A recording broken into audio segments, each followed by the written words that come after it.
All right, we are at the top of the hour, so we will go ahead and get started and let folks trickle in. I know it's lunchtime on the West Coast likely, so can imagine some folks are, hopefully getting their lunch, doing what they need to do. Welcome, everyone. We are really excited to have you here. My name is Amy Nin. I lead diversity, equity, and inclusion here at Clever. And we're excited to host this kind of final webinar in our series around product inclusion. To give you a sense of, how this webinar started, at Clever, we are dedicated to advancing conversations on how to make EdTech products work better for all students. And given our relationships and partnerships with EdTech providers over the years, we've discovered that we share a commitment and passion for product inclusion. So this month, we've already hosted 3 in-depth discussions with EdTech leaders on product inclusion. And this is our final one in the series, so we appreciate you tuning in for this last one. You can see our amazing speakers that we've had the privilege of hosting so far on the next slide here. And so we thank you to them all again who have already joined us and had really great conversations. You can find those recordings if you've registered, and I believe at some point they will also be on our website. As far as our agenda today, I'm excited to have a conversation with Louisa Rosenheck about co-design methods and practice. And to give you a sense of, some of what we are going to be doing today, I will share, a bit about Louisa. I'll turn it over to Louisa to share a little bit about some concrete case studies for co-design methods and practice. We will have time for questions and answers. So if you have a question, please feel free to use the Q&A function, which you should see on the bottom of your screen. So you go ahead and use that function if you have any questions. And then, we will be able to get to some of those and then hopefully share a recap at the end. So that's what we have on deck for today. But to introduce our amazing speaker, Louisa. So Louisa Rosenheck is a thought leader in the EdTech field with a passion for game-based learning and playful pedagogies.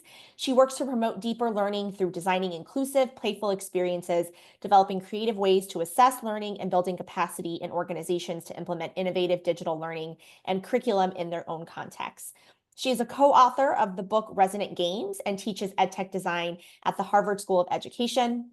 And she has spent over a decade doing research on digital games and creative learning at MIT, and most recently was the director of learning design at Kahoot.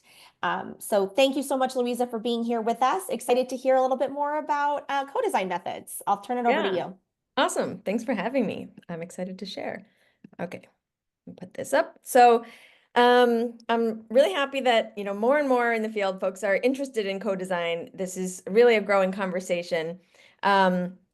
So first, before I dive into a couple of examples, I think it's important to just say, why do we care about co-design? So co-design is really designing together with your users. And in our case, sometimes that's students, sometimes it's teachers, could be other users and stakeholders too. And why does it matter? Because we want to include often marginalized voices in the design process. We want to include them very early in the design process, not wait until, we have most of a product and then we do usability testing. This co-design concept is much earlier. So we want to make sure that, the user's voice is heard from the beginning.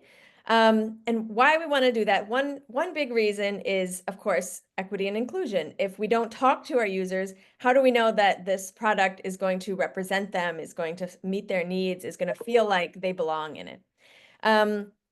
And along with that are also commercial benefits. How are we going to know if there's if it really solves a need for the users, if it's something that they can use, if we don't ask them early on? So co-design is all about getting input from users in really meaningful ways early on. So I'm going to talk about 2 examples of co-design efforts that I led while I was at Kahoot. So one of them was part of the Kahoot for All project, which was funded by the LEGO Foundation. So the goal of this project was to design an inclusive tool on Kahoot, really keeping neurodiverse classrooms in mind. And of course, neurodiverse classrooms are all classrooms, but really thinking in particular about UDL principles and the needs and accommodations and scaffolds for neurodivergent learners that are often, not considered or sometimes considered only as an add-on. So that was the goal, to design and build a new tool on the platform. And so what did we do to start? We did a series of 4 co-design sessions. We partnered with a couple of SPED classrooms, special ed classrooms. In our case, we did one in the US, in California, and we worked with one in Norway, where Kahoot is based. And in each session, we designed activities to do together with the students around ideas like, how do the students learn best? How do they like to express themselves? And the activities themselves were things like, for one, we gave them some prompts. Some of these were not even digital. So for example, we gave them some prompts and these could have been anything, but it was like, what do you want to be when you grow up? Or what kind of, activities do you like to do at home? Anything. And we gave them a choice in how they wanted to express themselves. Did they want to write about it? Did they want to draw it? Did they want to record it? Did they want to do a skit or a dance or make a TikTok video? And from this activity, we learned a lot about how they like to express themselves and why. So of course, along with this activity was sort of a debrief.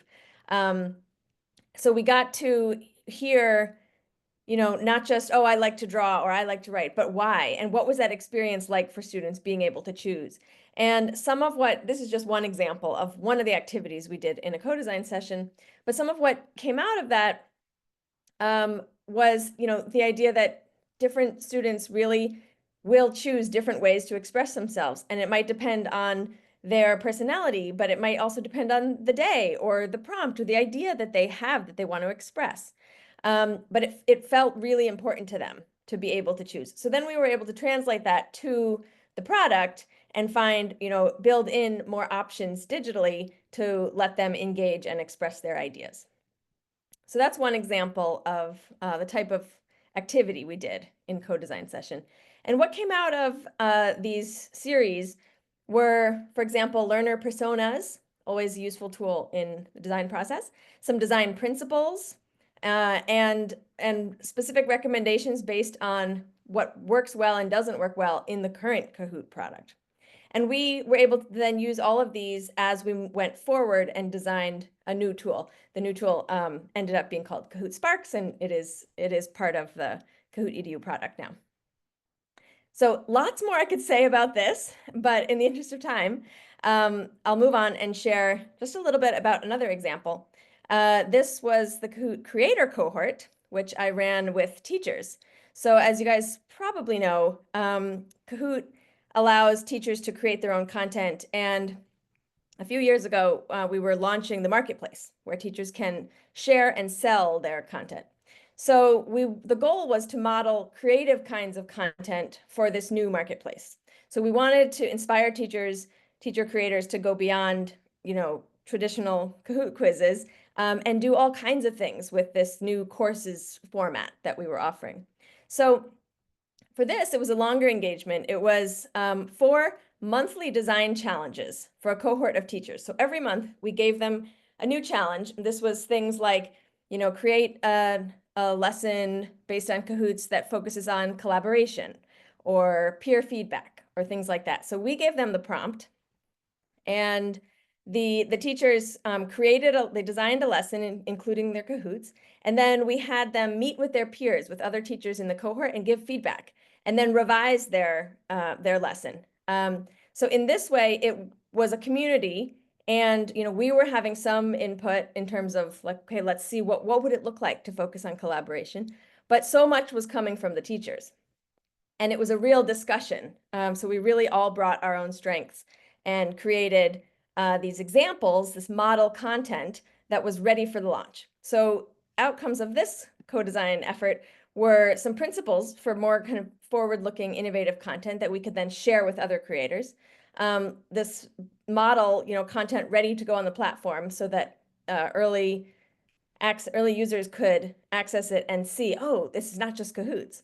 And empowering some of the creators to be ready to create content as soon as we launched.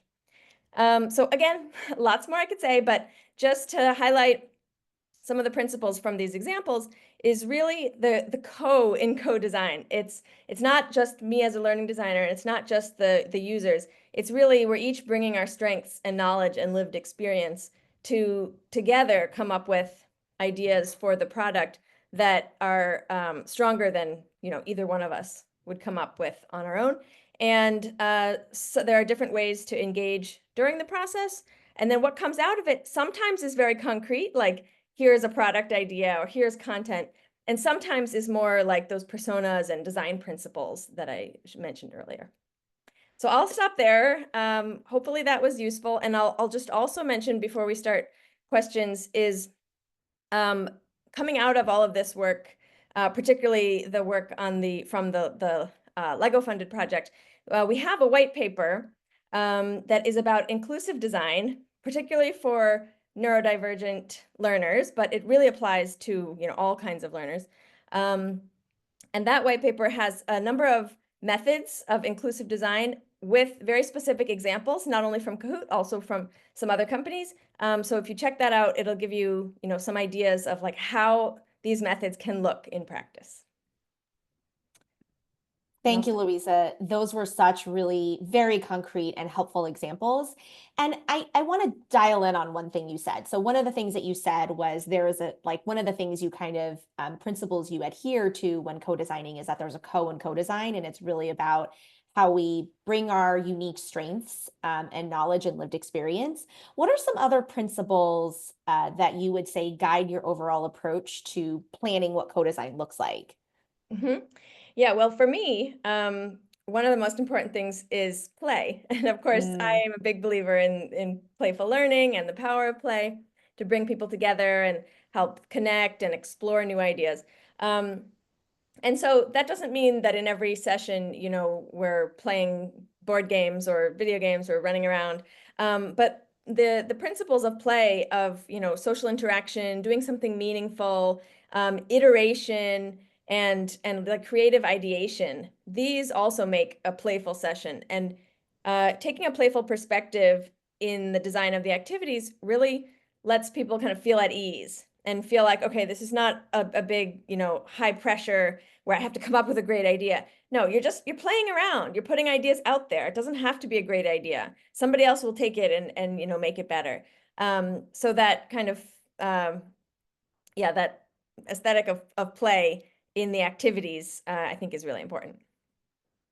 Yeah, I can see how powerful that would be, especially if you're in a co-design type of session and you get the opportunity to just kind of say any idea without, really any fear of feeling like it's a bad idea. And so so I really love the idea of play in terms of how you think about principles.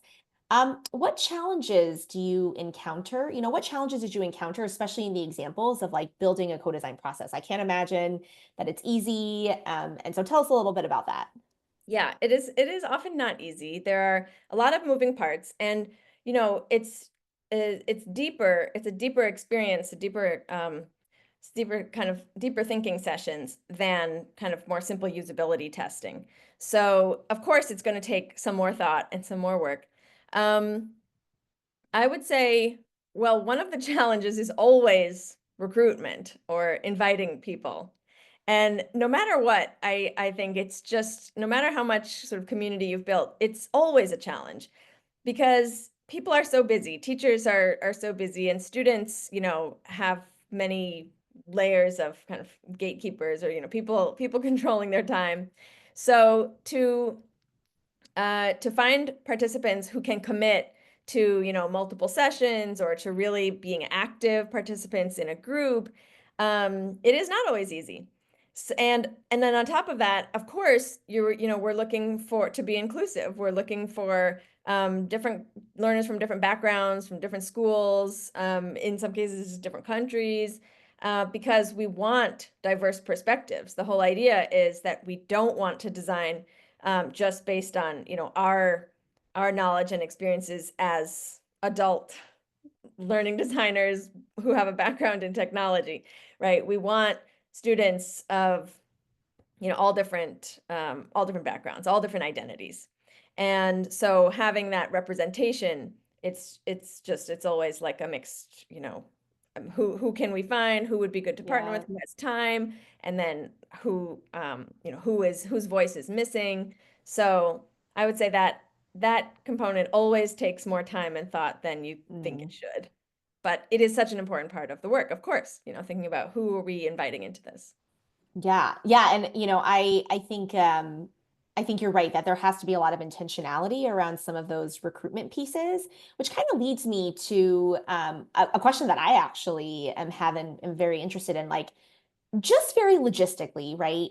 How do you even get communities to co-design with you? Like, what does it look like to get permission to pick, especially for students, to pick a school, to make sure that you're speaking to the recruitment challenges that you're getting, even the different types of perspectives that you need. Can you actually just walk us through, like, logistically and operationally, how does that work? Yeah. Well, I can only sort of because honestly, Yeah, it's different every time. totally. All the needs, every context, every situation, it is really case by case.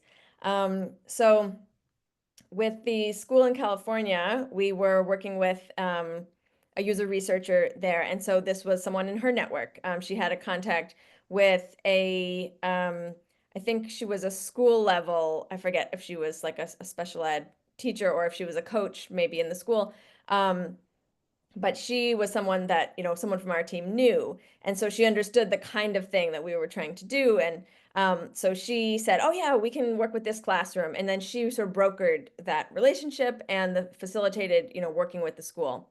And in that case we used in class time, and that school-wide facilitator or special educator, she helped run the sessions. So our user researcher, someone from our team, and the teacher from the school, they were both there together, and that really helped. And in terms of permission and consent, we drafted up a consent form and we ran it by the school and said, does this, look good enough for you? And they said, okay, make sure you include this. So there was always a little bit of back and forth there. And then in this case, we sent it out to get parental consent for all the students participating in this. It's not necessarily always necessary if the school sees it as something that they're doing as part of the school day. Mm. Um, in some cases, that's enough. So that also kind of depends, and it's going to depend on the company or organization that you're coming from. But another format, when working with kids, in this case, we went through the school, but you can't. Sometimes we also sort of convene a group ourselves by reaching out to, Mm. community groups or personal networks, to say, who has kids age 5 through 8 who wants to, come to our office 3 times over the course of the semester and participate in fun design thinking challenges, something like that. In that case, also you'd get the consent directly from the parents. And then you're kind of going through parents, you're relying on them to Yep. schedule and bring the child. And so there's always logistics involved, but those are a couple of different scenarios that you might have. Thank you. Very concrete, and hopefully, folks, are kind of taking note and of the different ways in which you might be able to operationalize this, even if it doesn't look the same every time, because I'm sure it's contextual and depends on what exactly you're trying to do and what you're trying to accomplish. But thank you for like walking through some of what that could look like. Folks, if you have a question, go ahead and again put that in the Q&A section, and we will get to that in a little bit. But Louisa, as for kind of my next question, so I think a number of folks here are probably close to EdTech products, or are working directly on EdTech products, and so I think sometimes, right, in the EdTech space, we tend to get really caught up in trying to get products to the finish line, quickly, right? Because we want it to have an impact, we want it to get to the stakeholders, whether it's students or teachers or administrators. But how do you navigate the tension of trying to get things to the finish line with co-design, and doing that? Yeah. I mean, one thing I would say is if your product might not exactly meet the needs or might not appeal or might not, feel accessible to your learners. You want to know that sooner rather than later. So what often happens is you design and build a prototype and then you go out and do some play testing or usability testing. And maybe you find out, oh, this doesn't make sense to them, or oh, this isn't quite solving their problem. But honestly, I think what happens more often is you find out sort of more surface level things like, oh, they didn't Mm. know to click this button. But some of the deeper things like, oh, they didn't feel like they could really express themselves in ways that felt natural. You might not find that. You might not really be giving them a space to communicate that. Whereas when you work with them with students very early on, in the way that I described, you can see very clearly, oh, it's really important for them to be able to express themselves in different ways. So let's make sure to build that in. So it's kind of this idea of, shift left on some Yep, components of yep. the design process, like do it earlier in the process. It saves you time and saves you problems down the road. Um, but another thing I would say is it does take time and energy and effort. So you do, the team and the leadership have to be on board to prioritize that. But it's not all or nothing, right? There's this sort of ideal co-design uh, that you can imagine where like students really have so much agency and voice, and then they are involved throughout the whole process, and that's not always feasible. It's not always the case. Even in what I just described, we had 4 sessions with this group of special ed students, and then we didn't end up going back to them afterwards. Like I would have liked to, do some designing and then work with those same students to say, okay, what do you think of Mhm. this? Um, because of logistics and all of the just the different needs, we weren't able to do that. So no co-design process is completely perfect Mhm. in like involving students and giving them agency and voice throughout the whole process. And you just have to, be kind to yourself about not doing everything to this ideal. So whatever you can do to authentically include students' voice or teachers' voice, um, be glad that you're able to do that amount. And if there are certain pieces that you feel like you missed out on, just try to incorporate them in next time. But it's never going to be perfect. So just kind of acknowledge where maybe you could have gone deeper, but also, be comfortable working with what you were able to do each time. Yes. Yeah, it's almost like perfection can be like the enemy of actually just making progress, right? Yeah, which totally makes sense, right? It's almost like why not just try it Mhm. and see what we can do to the best of our ability. Right. What advice would you have for, EdTech providers who haven't really like done co-design methods before? Where would you kind of advise them to start?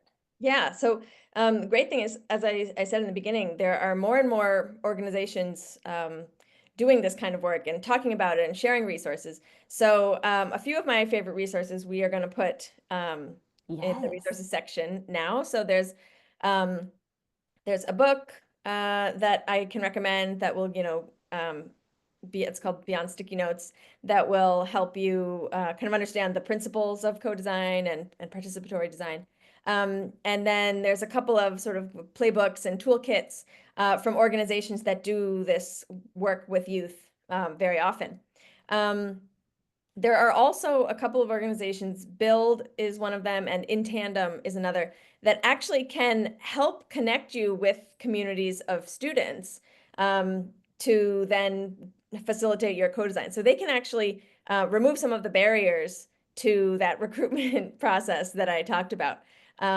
So there are a lot of ways to start, and so mostly I would say, check out some of these resources, see what resonates, and then just don't be afraid to start small. Like I said, don't feel like you have to do it all at once, right? If you're in an organization who is just starting to make your design process more inclusive, start with something and then reflect on it, and in the next cycle, add a little bit more.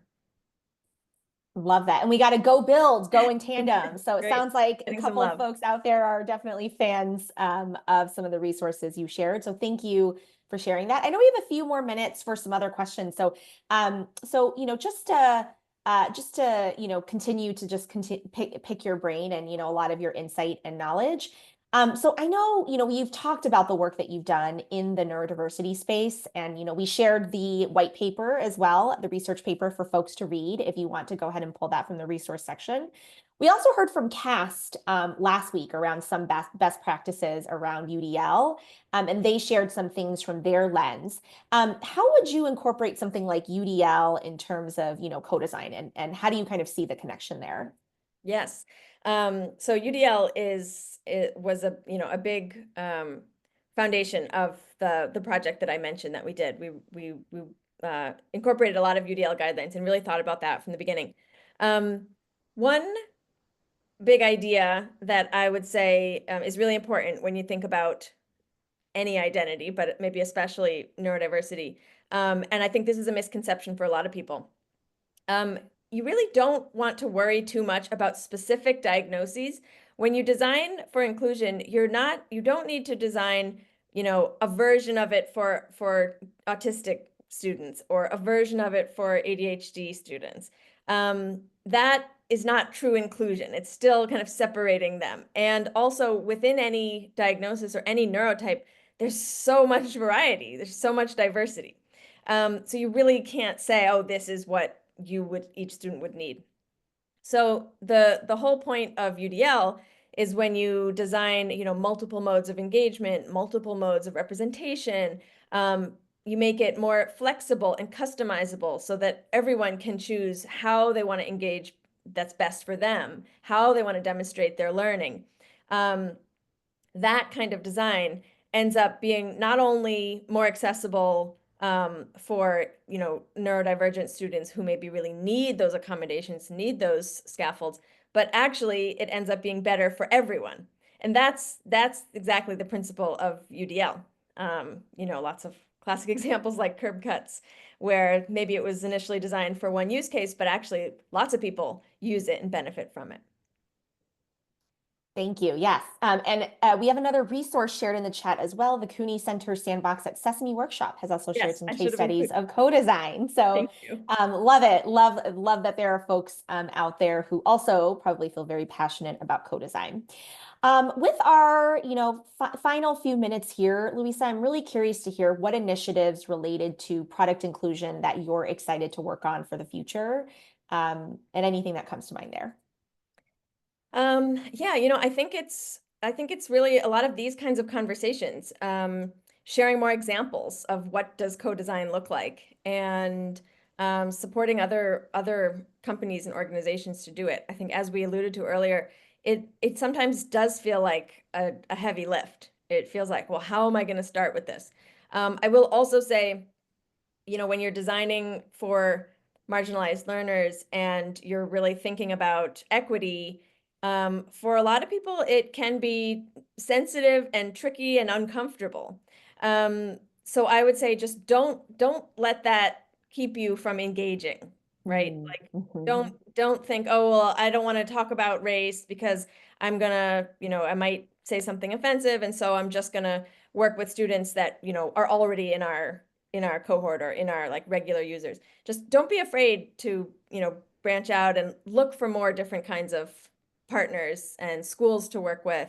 And just try it, I would say, because I have seen a lot of people that aren't sure how to approach it, and it sort of keeps them from engaging with more diverse learners. And the goal of co-design and designing for equity is exactly the opposite. We want to include voices that don't often get included in design of EdTech.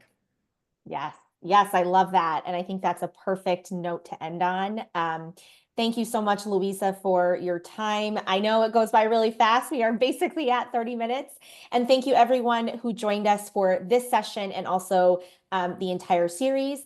There is a feedback link in the resource section if you want to give us feedback about this session, in addition to any of the other sessions that you might have attended. So thank you so much, Louisa.